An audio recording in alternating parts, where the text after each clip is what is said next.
السلام عليكم ورحمة الله. الزبناء الكرام، كنقول لكم مرحبا بكم في فود العسري. الاسم عبد الله العسري، السن 29 سنة. درت هذا البروجي هذا. كنت خدام في هذا الدومين هذا وكندير شاف ديال لا كويزين. كنت خدام في الرباط في لي ريستو اللي معروفين، بينشوس و سوشي بوكس وكويزين تورك حتى هي كنت خدام فيها. ومن بعد قررت انني ندير هذا المشروع هذا ونتوكل فيه على الله، ندير شي حاجه اللي ديالي واخا تكون بسيطه ولكن نوصل للناس. سي عاود واحد الفكر.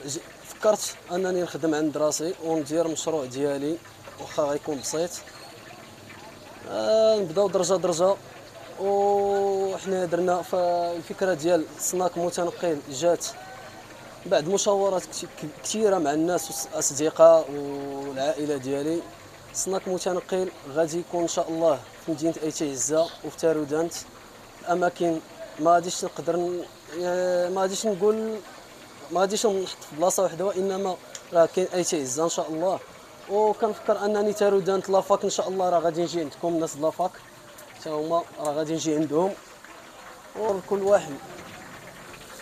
وحاليا راني متواجد حدا مسجد ايتي عزه، مسجد المارشي اللي معروف.